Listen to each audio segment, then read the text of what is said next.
오늘은 성경의 가정 네 번째 시간으로 욥의 가정을 살펴보겠습니다.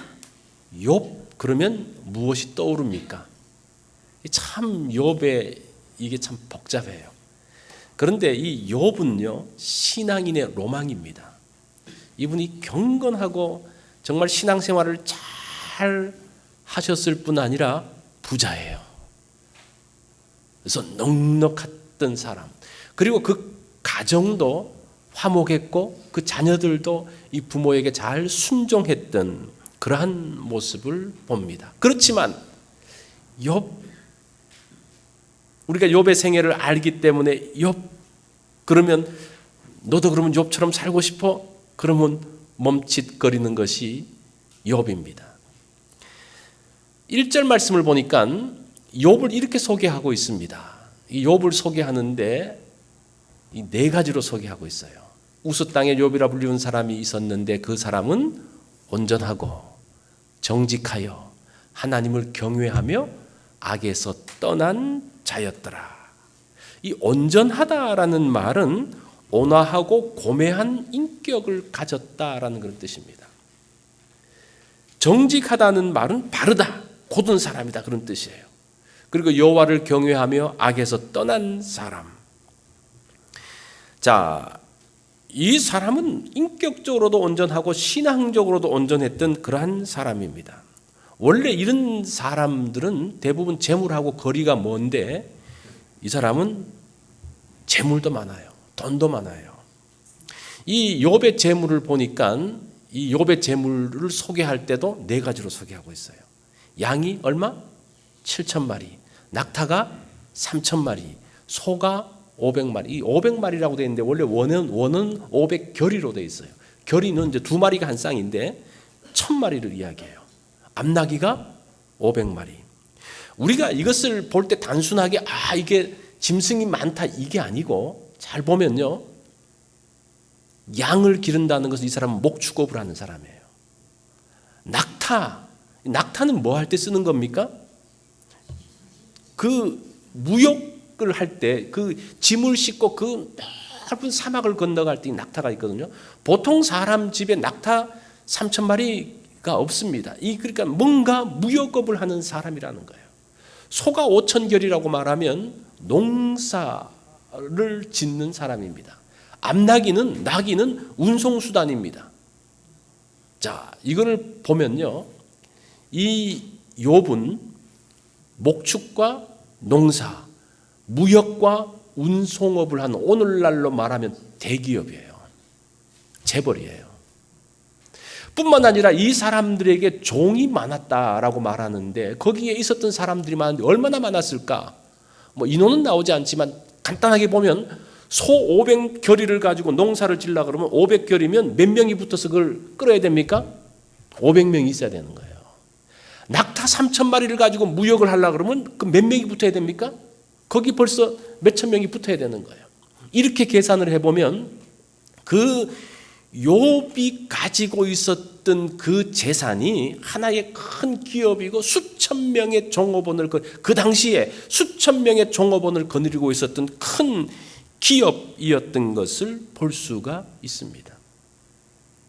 자, 욥은 자기의 배만 불리우는 사람이 아닙니다. 욥기 29장 12절부터 13절까지 보면 부르짖는 빈민과 도와줄 자 없는 고아를 내가 건졌습니다.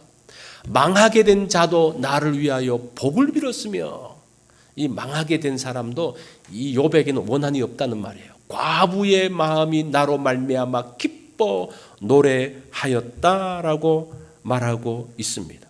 어려운 사람들, 가난한 사람들, 고아, 과부, 망하게 된 그 모든 사람들을 최선을 다해서 도왔던 사람입니다. 자, 굉장한 사람이죠. 그런데 이런 욥이 하루아침에 무너져요. 그러니까 한 방에 그냥 욥의 전 재산, 전 기업이 확 날아가 버립니다. 굉장히 충격적이죠. 이 욥이 무너지는 것도 보면요, 네 가지로 설명하고 있더라고요. 스바 사람이 와서 소떼와 나귀떼를 습격해서 다 가져갔습니다.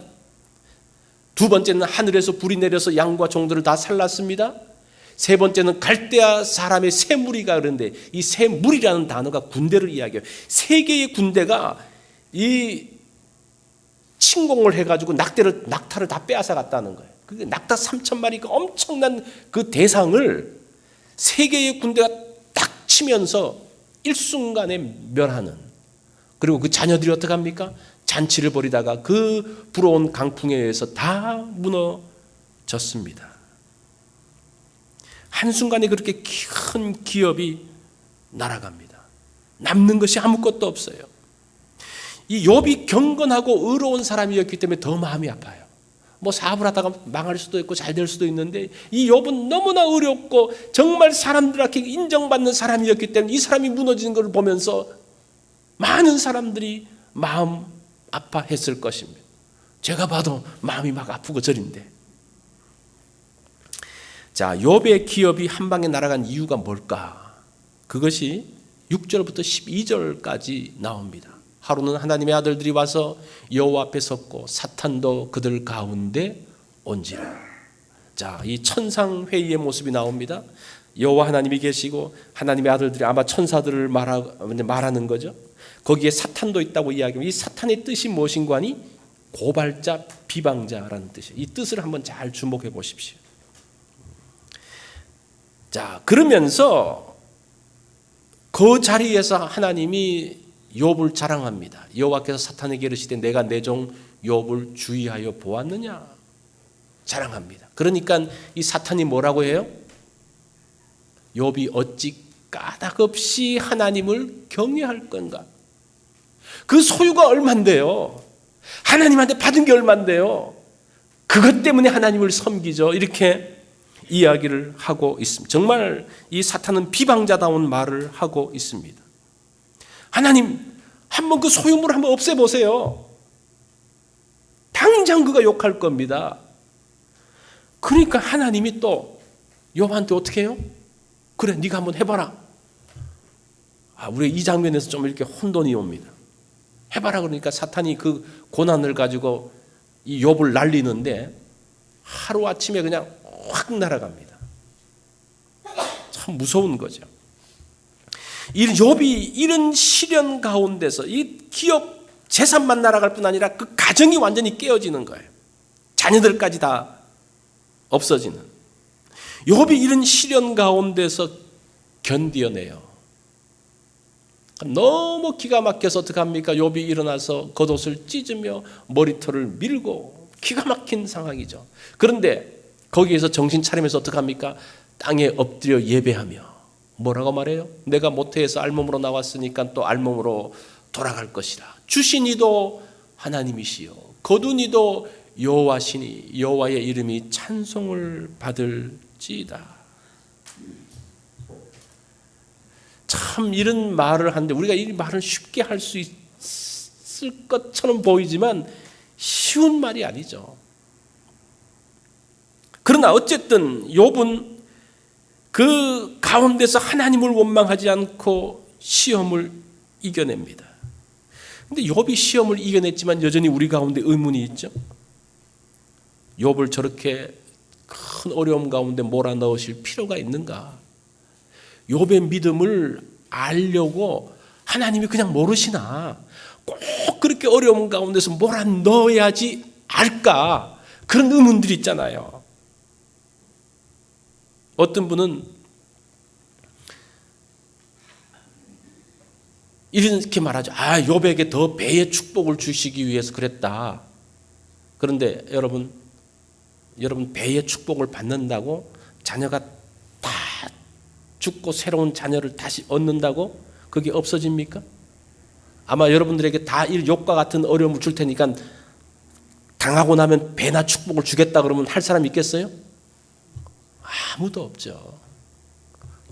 그 자녀들은 여전히 그 가슴에 묻힌 상태에서 계속적으로 아파했던. 그러니까 뭐 시험 후에 2배의 축복은 이건 안 맞는 말인 것 같아요. 그러면 하나님께서 욥에게 이런 시련을 주신 어떤 뜻이 있을 것인데 그 뜻이 무엇일까? 그것을 알아야 되는 거예요. 도대체 뭐 때문일까? 욥에게 온 시련이 더욱 아팠던 것은 그 아내와 친구들 때문입니다. 첫 번째 시험을 이겨내자 비방자인 사탄이 또 말합니다. 욥이 어떻게 잘 견디지 않았어? 그러니까 그래도 살아있으니까 저렇죠. 한번 쳐보세요. 이게 참 보면요, 우리에게 어려움이 오는 그 순서예요. 처음에 어려움이 뭐로 옵니까? 물질적인 거. 그게 사실 제일 먼 거예요. 그 다음에 뭐로 옵니까? 건강을 치는 거로. 그게 좀 더 가까운 거예요. 그죠? 이렇게 좁혀 들어오는 거예요. 그런데 하나님께서 뭐라고 말씀하십니까? 생명은 건드리지 말아라. 네가 욥의 몸은 칠 수 있대 생명은 건드리지 말아라고 이야기합니다. 사탄이 욥을 탁 치는데 온몸에 종기가 납니다. 그 종기를 가려워서 견디지를 못하니 손으로 긁는 것으로 안 되니까 뭡니까? 기왓장, 그 질그릇 것을 가지고 팍팍 긁기 시작합니다. 진물과 피가 나오죠. 그것을 본 아내가 얼마나 기가 막히겠습니까? 그 아내가 뭐라고 이야기해요? 그의 아내가 그에게 이르되 2장 9절에서 당신이 그래도 자기의 온전함을 굳게 지키겠느냐? 하나님을 욕하고 죽으라 이렇게 말하죠. 이 욥의 모든 재산을 날리고 자녀가 죽었을 때도 이 아내는 참았던 것 같아요. 그죠? 이 순간에 이야기했으니까 그것도 이 욥의 아내도 뭐 신앙이 있는 사람이었죠. 그것까지 참았는데 자기 남편 욥의 몸이 만신창이 되는 것을 보면서 더 이상 견디지 못하면서 말하는 거예요. 당신 하나님 욕하고 그냥 죽어.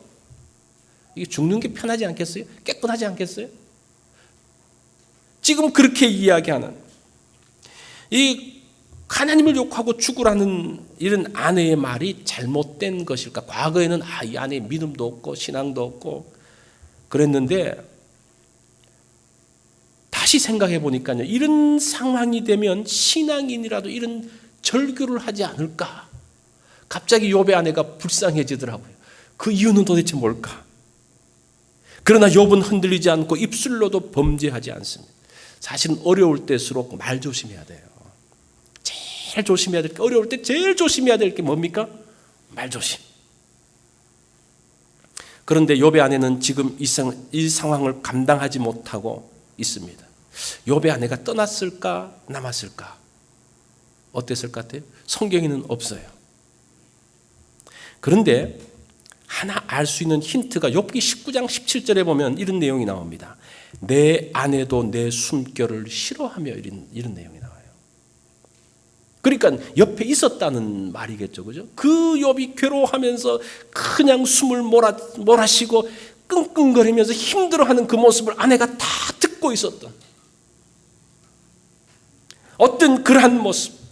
그러면서 단순하게 욥의 아내가 욕하는 것이 아니라 감당할 수 없는 그 고통 가운데서 터져나오는, 자기도 모르게 터져나오는 어떤 그러한 절규라는 생각이 듭니다. 욥의 아내처럼 그런 말을 하라고 말할 수는 없지만 하여튼 욥의 아내를 무조건 나쁘다고 말할 수도 없는 것 같아요. 그런데 더 심각한 문제는 욥의 친구들이 오면서부터 문제가 생깁니다. 그 친구들은 언약 친구입니다. 이 언약 친구라는 것이 무엇을 말하는 거 아니? 어려운 일이 있을 때 그 사람의 생활을 책임질 수 있는 친구, 그게 언약 친구예요. 그래서 이 친구들이, 이 세 명의 친구들이 멀리에서 옵니다. 자, 이 친구들과 만나면서 그때까지 믿음을 지키고 있었던 욥이 이 친구들을 만나면서 무너지기 시작을 해요. 도대체 욥을 무너뜨리는 것이 뭐였을까? 모든 재산을 잃고 자녀를 잃고도 꼼짝하지 않았던 욥이 아내가 욕하고 죽으라는 말을 들었음에도 불구하고 흔들리지 않았던 그 믿음의 사람 욥이 무너져 내리기 시작합니다. 우리가 이것을 통해서 여기서 중요한 내용들이 나와요. 위로하기 위해서 온 세 친구들이 와서 일주일 동안은 욥과 함께 웁니다. 그 기가 막힌 상황을 보면서 울어요. 슬퍼하면서 일주일을 지나고 난 다음에, 그리고 대만 사람 엘리바스가 이야기를 합니다. 일주일이 지나고 난 다음에 딱 이야기를 해요. 그 이야기를 한번 들어보십시오. 4장 7절 엘리바스의 말입니다. 생각하여 보라. 죄 없이 망한 자가 누구인가? 정직한 자의 끊어짐이 어디 있는가? 내가 보건대 악을 밭갈고 독을 뿌리는 자는 그대로 거두나니. 지금 욥에게 무슨 말을 하고 있어요? 네가 지금 악을 밭갈았고 독을 뿌렸기 때문에 이런 일을 당했다. 인과응보에 대한 이야기를 하고 있습니다. 욥, 네가 지금 숨겨놓고 있는 죄가 있었기 때문에 어려운 일을 당하는 거야. 그것을 빨리 인정을 하고 고백을 하고 뭔가를 해봐. 그러니까 그 말을 들을 때 기가 막힌 거예요. 욥이 기가 막힌 거예요. 자기는 일생 동안 온전하고 정직하게 여호와를 경외하며 살았는데 이 친구들이 와가지고 너 무슨 죄를 졌지? 죄를 짓지 않고 이런 일이 도대체 뭐가 있겠어? 빨리 이야기를 해. 그러자 욥이 뭐라고 말하고 자기는 그렇지 않다고 강변을 합니다. 그러면서 이 토론이 욥기의 대부분의 내용입니다. 자신은 죄가 없다라고 이야기합니다. 하나님 앞에서도 당당하다고 이야기합니다. 그러면서 욥이 했던 이야기를 한번 좀 들어보십시오. 27장 2절에 보면 욥이 한 말입니다. 나의 정당함을 물리치신 하나님, 나의 영혼을 괴롭게 하신 전능자의 사심을 두고 맹세하노니. 벌써 말이 이상하게 돌아가고 있죠. 엘리바스가 34장에서 이 욥에 대해서 말하는데 욥이 말하기를, 욥 네가 말하기를 내가 의로우나 하나님의 내 의를 부인하셨고 내가 정당함에도 거짓말쟁이라 하였고. 지금 욥이 하나님을 향해서 뭐라고 이야기해요? 나는 의로운데 왜 하나님이 내 의를 부인하고 있어? 지금 누구를 원망하고 있습니까? 자기 의와 하나님의 의를 지금 맞서고 지금 이게 자기의 정당함을 내세우면서 거짓말쟁이라고 하나님이 하신다니? 우리가 또 그 다음을 보면 하나님이 뭐라고 말씀하시는 거 아니? 네가 내 공의를 부인하려느냐? 너 의를 세우려고 나를 악하다 하겠느냐? 하나님도 그 이야기를 들으면서 못 참으셔서 뭐라고 이야기해요? 네가 지금 내 공의를 부인하고 있어? 내가 지금 잘못됐다고 이야기하고 있어? 지금 이런 상황 가운데 보세요. 지금 1장 2장의 장면과 3장 이후에 나오는 장면이 완전히 달라집니다. 정말 재산을 다 잃고 자녀를 잃었음에도 불구하고 한마디도 범죄하지 않고 심지어는 아내마저도 너 하나님 욕하고 죽으라고 했을 때도 끝까지 입술로 원망하지 않았던 이 욥이 해서는 안 되는 말들을 지금 하고 있어요. 무엇이 문제일까? 도대체 무엇이 문제일까요? 욥은 자신을 죄인으로 몰아가고 있는 친구들을 보면서 내면에서부터 분노가 올라오기 시작합니다. 내가 어떤 사람인데, 내가 얼마나 하나님을 잘 섬겼는데, 내가 얼마나 온전하게 하나님 앞에 살려고 노력했는데, 나를 인정한 모든 사람들이 다 나를 인정하는데 너희들이 나를 인정하지 않다니. 그 분노가 올라오는 거예요. 그러면서 이것이 발전되면서 어떻게 발전되는 거 하니? 이렇게 어려운 일을 당하게 하신 하나님이 원망스러운 거예요. 왜냐하면 그런 이야기를 듣고 있으니까. 그 가운데서 어려운 일을 당할 수 있어요. 내가 그 가운데서 믿음을 지키면서 의롭게 있을 수 있어요. 그런데 사람들이 나를 향해서 너 죄를 지어서 우리는 모르지만 너 속에 숨겨놓았던 누구도 알지 못한 그 죄 때문에 이 어려움을 당하고 있는 것이 아니냐? 그렇게 이야기할 때 견디지 못하는 거예요. 한 번도 그런 말을 들어보지 않았기 때문에 더 견딜 수가 없는 거예요. 그러면서 뭐라고 이야기합니까? 내가 죄를 지었다면 하나님의 공의가 잘못된 거야. 이렇게 나가는 거예요. 욥이 넘지 말아야 될 선들을 막 넘어가고 있습니다. 욥은 온전하고 정직하게 살며 하나님을 경외하는 사람이었습니다. 그런데 그 내면을 보니까요, 자기 의로 가득 차 있는 사람이에요. 스스로 의롭다고 생각하는 그 악한 교만이 숨어 있습니다. 자기 의는 내가 스스로 의롭다고 하는 그 생각이 너무 강해서 나를 의롭지 않다고 말하시는 하나님도 잘못됐다고 말하고 있어요. 이거 무서운 거죠. 이 욥이 보통 사람인가요? 보통 사람이 아니죠. 그런데 하나님도 자신을 인정해 주지 않으면 잘못되었다고 생각하고 자신이 욥이 하나님을 평가하고 있습니다. 누구도 욥이 이런 사람인지 몰랐어요. 어려움 속에서 이제 욥의 내면에 숨겨져 있던 모든 것들이 그냥 스물스물 올라오기 시작합니다. 이전에 욥은 고상한 인격과 경건한 삶의 모습을 가지고 있었습니다. 어려운 사람이 있으면 그냥 가지 않고 물질적으로 도움을 줬습니다. 모든 사람들로부터 칭찬받고 인정을 받았습니다. 자신이 정말 아름답게 포장되어져 있는데 그가 어려움 속에 들어가면서 그 포장지가 뜯어지기 시작하는 거예요. 뜯어지기 시작하면서 그 내면 깊숙한 곳에 속에 있는 것이 드러나기 시작합니다. 욥 자신도 자신이 그런 사람인지 알지 못했습니다. 하나님은 이런 어려움들을 통해서 우리 속에 있는 그 모든 온전치 못한 것들을 드러내십니다. 근데 이 드러내시면서 하나님은 지금 욥을 온전하고 정직하고 의롭게 만들어 가고 있다는 거예요. 이 욥을 깨우치는 장면이 이제 38장부터 41장까지의 내용에 나옵니다. 여기 보면 하나님께서 욥에게 말씀하시죠. 욥에게 묻습니다. 너 내가 어떤 존재인지 알아? 이 욥이 하나님의 공의에 대해서도 부인하니까 너 내가 어떤 사람인지 알아? 그러면서 이렇게 이야기하죠. 그때 여호와께서 폭풍우 가운데서 욥에게 말씀하여 이르시되 무지한 말로 생각을 어둡게 하는 자가 누구냐? 너는 대장부처럼 허리를 묶고. 이 말은 숨기지 말고 정직하게 그런 말이에요. 내가 내게 묻는 것을 대답하라. 내가 땅에 기초를 놓을 때에 내가 어디 있었는지 아느냐? 네가 그때 어디 있었느냐? 그것의 도랑법을 누가 정했는지 아느냐? 그것의 주추를 누가 놓은지 아느냐? 바다가 그 모태에서 터져 나올 때 그것을 아느냐? 내 날의 그 시작을 아느냐? 그 모든 것들에 대한 것들을 하나님께서 쫙 이야기하십니다. 그러면서 이 욥에게 하나님이 어떤 분인지 계속적으로 말씀합니다. 그러면서 하나님께서 이렇게 물으셔요. 여호와께서 또 욥에게 일러 말씀하시되 트집 잡는 자가 전능자와 다투겠느냐. 이 트집 잡는 자가 누구예요? 욥이에요. 하나님 앞에 트집 잡고 있는 사람이 전능자와 다투겠느냐. 하나님을 탓하는 자는 대답해라. 이렇게 말씀하세요. 이제 그 이야기를 들으면서 욥이 항복을 합니다. 42장 5절 6절에 보면 내가 주께 대하여 귀로 듣기만 하였사오나 이제는 눈으로 주를 배움나이다. 그러므로 내가 스스로 거두어드리고 티끌과 재 가운데서 어떻게 합니다? 회개합니다. 이전까지 욥은 회개가 필요 없는 사람이라고 생각을 했어요. 자기는 의롭고 완벽한 사람이라고 생각했습니다. 물론 그는 못 느꼈죠.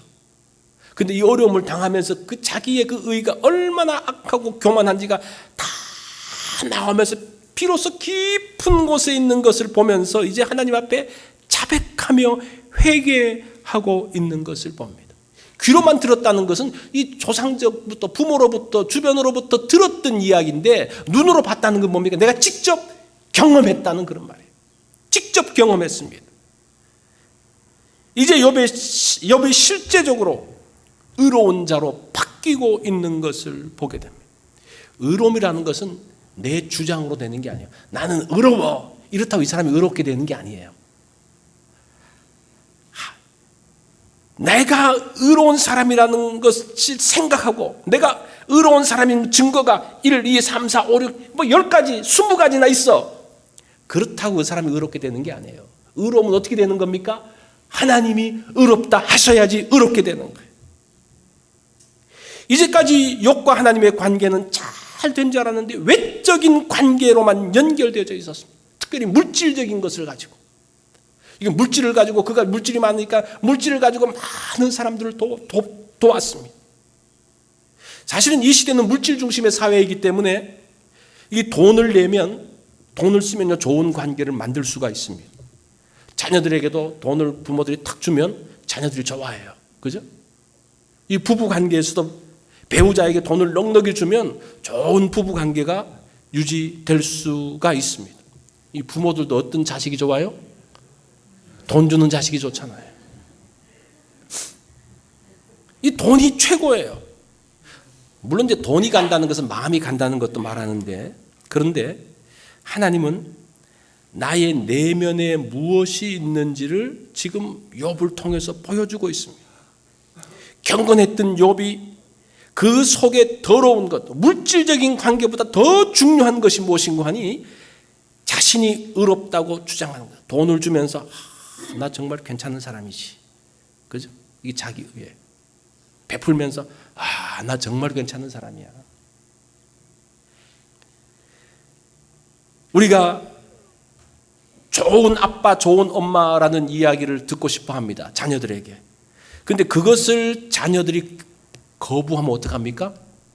날벼락이 떨어지는 거죠. 내가 어떻게 너희들을 길렀는데, 이게 벌써 자기 의가 나오는 거죠.